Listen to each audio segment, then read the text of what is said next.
Alright, ladies and gentlemen, welcome to the Friday Ramblings. This is our first rambling for November. That's right, the Halloween Ramblings is over for another year, but do not despair because that just means we're back to our regularly scheduled fun time programming. We're going to go back to a theme that I haven't really done for the last couple months, or a little longer. Don't ask me, time is confusing, especially when you read a lot of sci-fi. But, as I said, it's a thing we did before, and that is brief history breakdowns of various wrestling championships. Now, if you've been following that little sub-series, you know we do love to talk about tag team championships. Because tag teams are fun. You know, it's not as simple as this guy held this belt, it's this team held this belt. You get fun where you have single guys who are in multiple teams. Good times, good times. But more importantly, we're going to take our first dip into our championship breakdowns into the most infamous promotion of the 1990s, and that is ECW.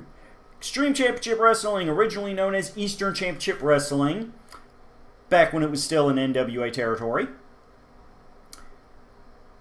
was a promotion that, even though it did only last a relatively short period, had a huge effect on the industry, mostly by tapping into the teen culture of the times and giving it a distinct voice in the wrestling landscape. And that's good things. Now, I'm not going to go into the full history of all that impact because, look, there's 1,000 videos that do that, and that's going to take a huge long time. I'm not here to do that tonight. We are here to discuss Championship Gold. Now, why I'm starting with ECW tag team titles, besides, as I said, I generally like tracking histories of tag team titles, is because some of ECW's biggest icons were in the tag team division, either short-term or long-term. So let's get right down to it and do it. Now, of course, as I said, ECW was originally known as Eastern Championship Wrestling during its period as an NWA member territory. Now, ECW withdrew as a member of the NWA in 1994. The championship pre-existed that, though, having started in 1992, and remained active until April 2001 when ECW filed for bankruptcy. Now, yes, ECW's assets were later purchased by WWE in 2003, including the copyrights and ownership of the championships. And while WWE did launch its own version of ECW for a brief period, that's a whole nother video for another time, and it's probably going to upset some wrestling fans with the take I put on it. It's one I've been wanting to do for a while. I don't know. Maybe next month. Be a good way. Close out 2023 with a little controversy. Woohoo. Shh. Maybe not. I may save it for 2024. But the basics of it here is that WWE chose not to reactivate the ECW Tag Team Championship, so it did conclude its run in 2001. This means that, as I said, we have a relatively finite history, it lasting just a couple months shy of 9 years. Now, the title was mostly won because ECW was, despite its infamy and occasional TV deals, a regional promotion on non-televised live events that only ran through several American states. This means that ultimately, unless you were lucky enough to live in that relatively small area of the country, you didn't get to see a title change occur right in front of your face. And that may be part of what keeps ECW infamous, is very few people were there. Most ECW shows were attended by a very core cult audience, so there weren't that many people that just casually showed up, to one or two shows and got lucky enough to see major history. But again, That's more ECW in general. Thankfully, a lot of their stuff, when it came to live events, would end up on home video, amateur fan cams over the years, so people got to see a lot of matches outside of their official TV deals and pay-per-views. Time for the history. The original tag team champions were the Super Destroyers, known as AJ Petrucci and Doug Stahl, who defeated Glenn Osborne and Max Thrasher in a tournament final. This, of course, is a tradition in professional wrestling. You crown new champions in a tournament. Good times, good times. They would hold the belts for 283 days before losing them to Tony Stetson and Larry Winters, which was aired on TV. However, it was a tape delay, and even though that title change was on April 2nd, the tape delay airing was not until May 11th.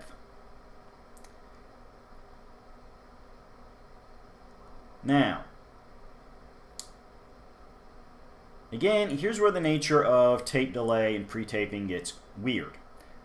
Officially, they only held the belts for one day. However, the title change was not aired until May 25th, which made it appear on TV that they held the belt for 2 weeks. Either way, they lost it to the Suicide Blondes, Chris Candido, Johnny Hotbody, and Chris Michaels. Let's go ahead and get this out of the way. Rest in peace, Chris Candido.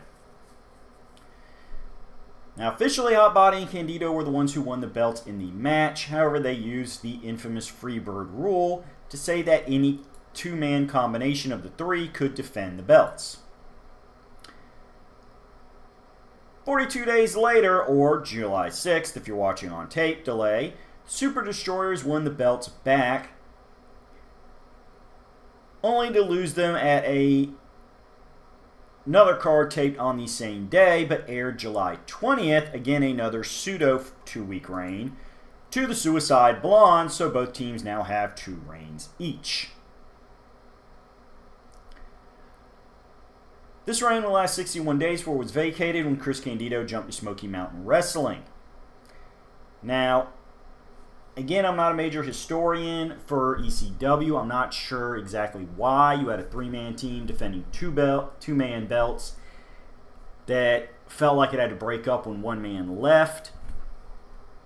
I would have to go back and do some more serious history study of the Suicide Blondes and the booking of ECW at the time, but it did happen. We have our first title vacation, or vacating. Now, this was done at their event known as NWA Bloodfest, which took place over 2 days, and this was announced on the first day, October 1st. Wait, no, excuse me, jumped ahead in my notes, sorry. That occurred on Hardcore TV, their weekly television show. First, there was a tournament which was won in the finals by the Dark Patriot, aka Doug Gilbert, and his brother Eddie Gilbert, aka Hot Stuff, who beat Salvatore Baloma and the Sandman in a tournament final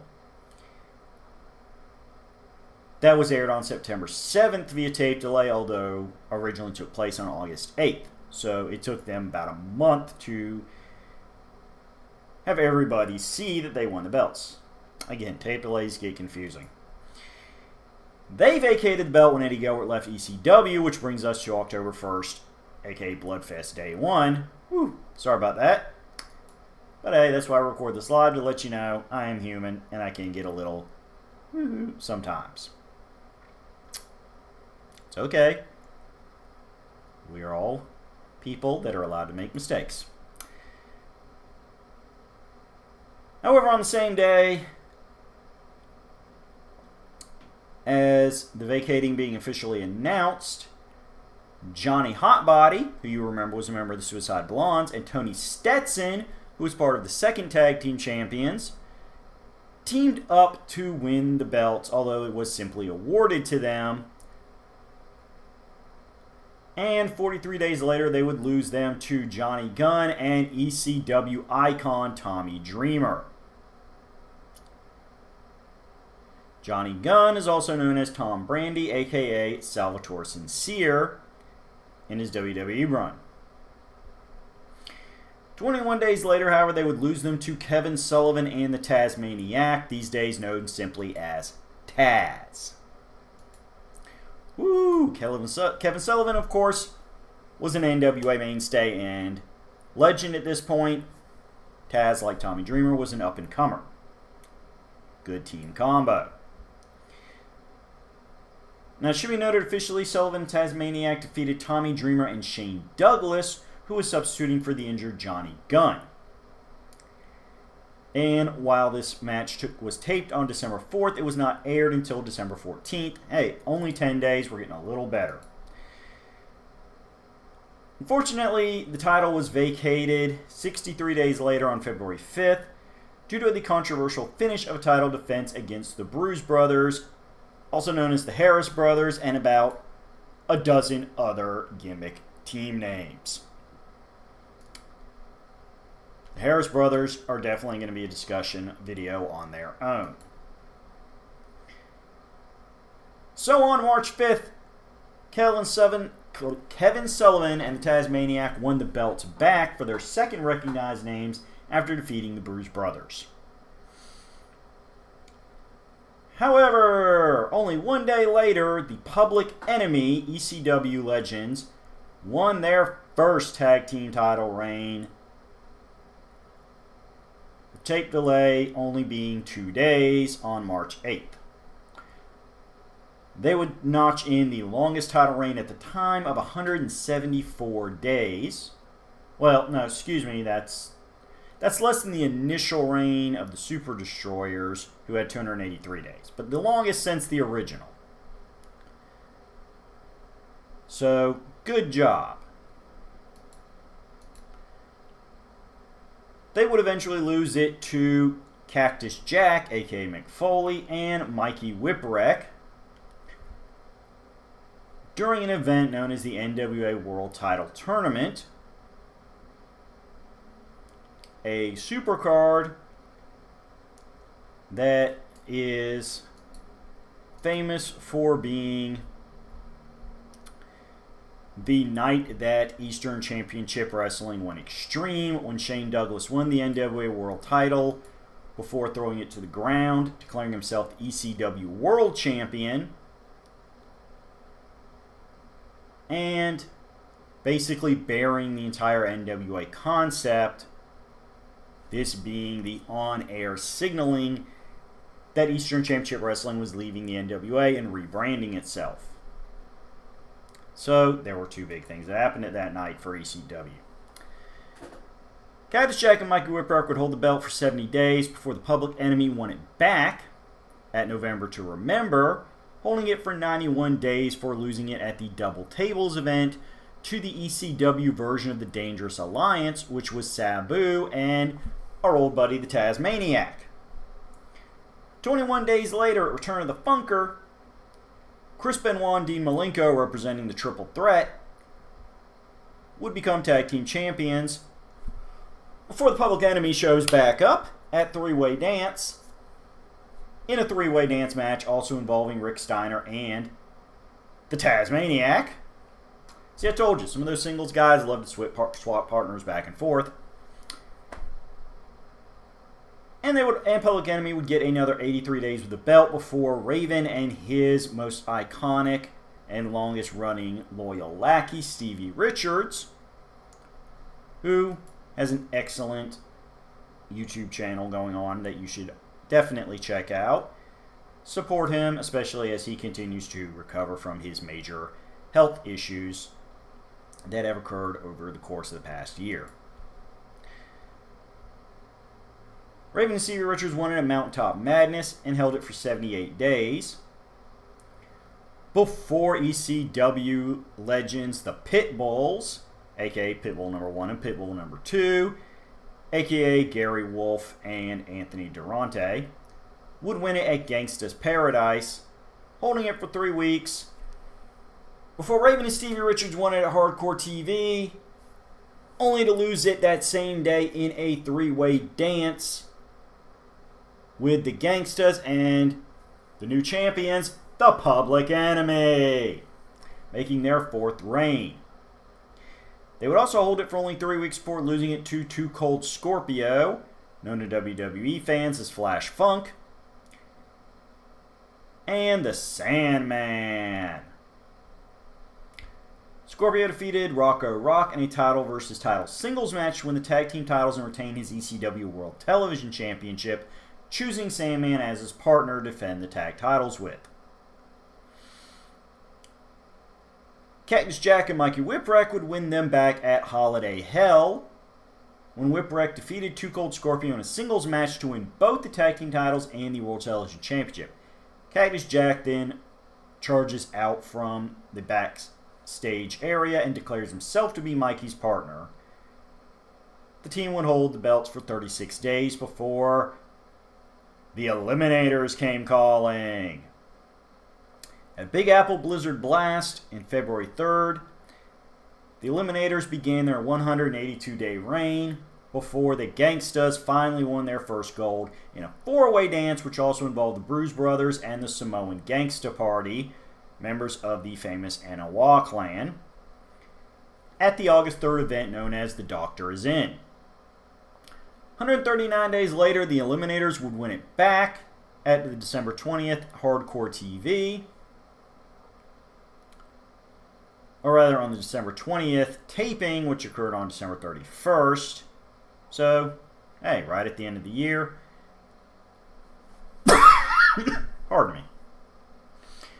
Notching in 85 days before everybody's favorite ECW tag team and one of the most famous, iconic, and legendary, and even I will go ahead and say greatest tag teams of all time, the Dudley Boys, Bubba Ray Dudley and Devon Dudley, showed up for their first title reign at Hostile City Showdown. Now, their first reign was only 29 days before the Eliminators won it back at the 1997 version of Barely Legal.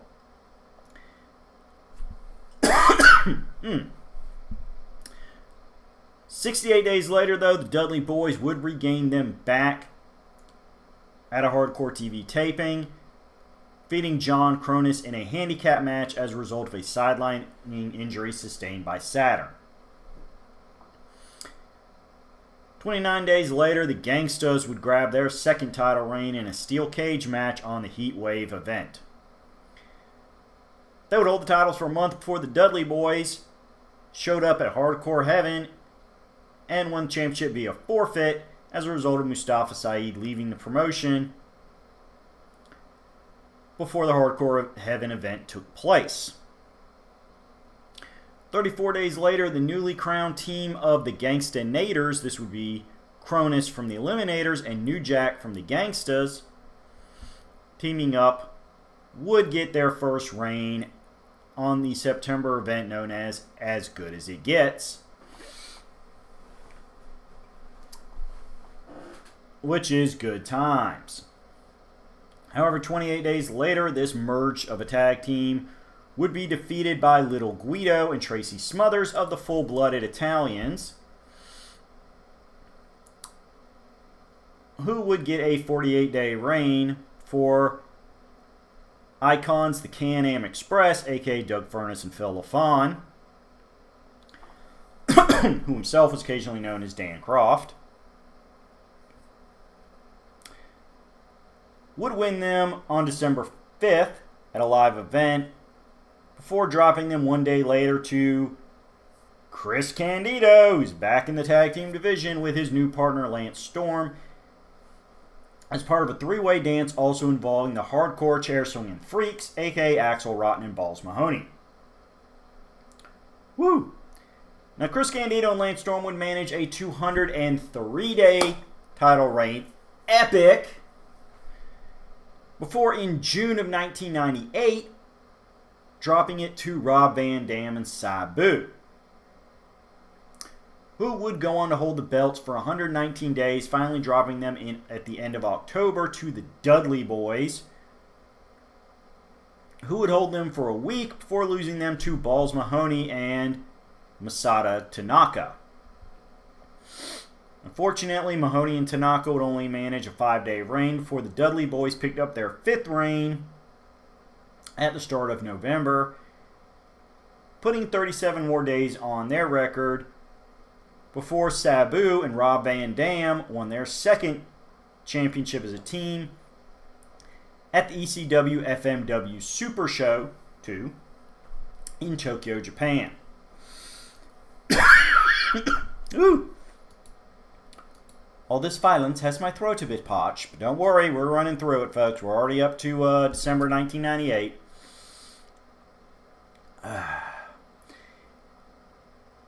They would manage 125 days with the belt before the Dudley Boys got their 6th reign in April of 1999,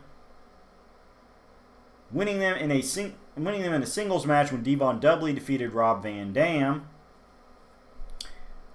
Dudley Boys got another 92 days of the belt before losing them to younger brother Spike Dudley and his partner Balls Mahoney at the Heatwave event. However, this new team would only manage 26 days before the Dudley Boys won their 7th reign. However, they only held the belts for 1 day before losing them back to Spike and Balls, who would held them for 12 days before losing them back to the Dudleys at the last show at the Madhouse event. But that would only last, a handful of minutes, because later at that very same card, Tommy Dreamer and Raven would win the tag team titles, the rivals working as a drama-filled, we're not friends, but we are a team gimmick, managing to hold the titles for 136 days despite not liking or trusting each other, which means in January of 2000 at Guilty as Charged, the Impact players showed up. This would be Justin Credible and Lance Storm, holding the belts for 48 days. Before Tommy Dreamer teams up with Balls Mahoney's old buddy Masato Tanaka to win the belts for a week. For Mike Awesome and Raven team up for an 8-day reign before losing them to the Impact players, who picked up their 2nd reign as a team in a 3-way dance that also involved Dreamer and Tanaka. Now, the Impact players' 2nd reign would last 41 days before at CyberSlam, Justin Credible vacated the title belts to challenge Tommy Dreamer for the ECW World Heavyweight Championship. So there you go.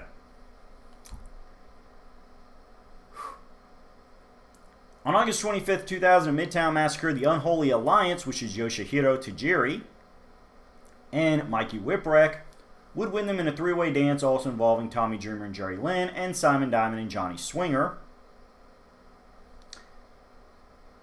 at the Midtown Massacre event. This was a 2-day event, and 1 day later, a different combination of the full-blood Italians, this being Little Guido and Tony Mamaluke, would win them at the 2nd day, which means the Unholy Alliance only had a 1-day reign. Full-blood Italians would notch in 99 days before our final ECW Tag Team Champions of Danny Doring and Roadkill, aka Amish Roadkill, depending on what year you're talking to him in, would hold the belts for 129 days before the promotion closed. This would be at the Massacre on 34th Street event. So, let's break down the hard stats here. The Dudley Boys had the most number of reigns with 8-time tag team champions. However, the 4-time champions, Public Enemy, would have the most number of days with 369, whereas the Dudleys' 8 reigns only added up to 230.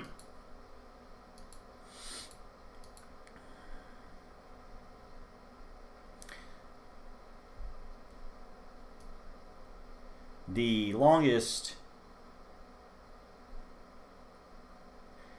single reign would be the Super Destroyer's initial run as the inaugural champions of 283 days.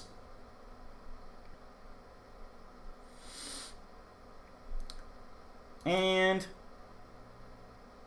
3 teams, Tony Stetson and Larry Winters, Doug Furnace and Phil LaFon, and Tajiri and Whipwreck, would all have reigns totaling 1 day, which were their only reigns with Tag Team Champions chips. Now, of course, this means that Johnny Grunge and Rocco Rock as a team have the most number of, or tied for the most number of, single wrestler with combined days as champions. Yeah, I know what I said. Because, again, sometimes wrestlers will get new partners and win the gold. What's interesting is the number 2 entrant is Cronus, who won it with both Perry Saturn and the Eliminators and New Jack and the Gangstonators, who got 363 days, so he is only 6 days short of tying the record of Public Enemy.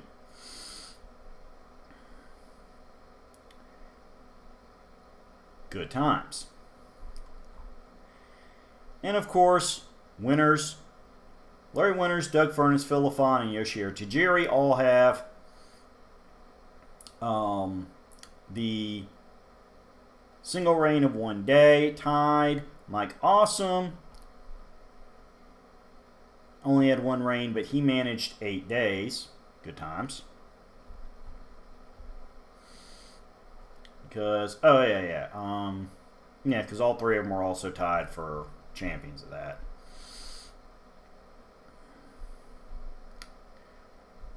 Which is basically our wrap-up right here, folks. So, closing out. I mean, let's look at it. You name ECW icons. The Dudleys. Duh. Public Enemy. Duh. The Gangstas. The Eliminators. All ECW mainstays people think of. All tag team champions. But then you get into individual wrestlers. Raven. Shane Douglas. Tommy Dreamer.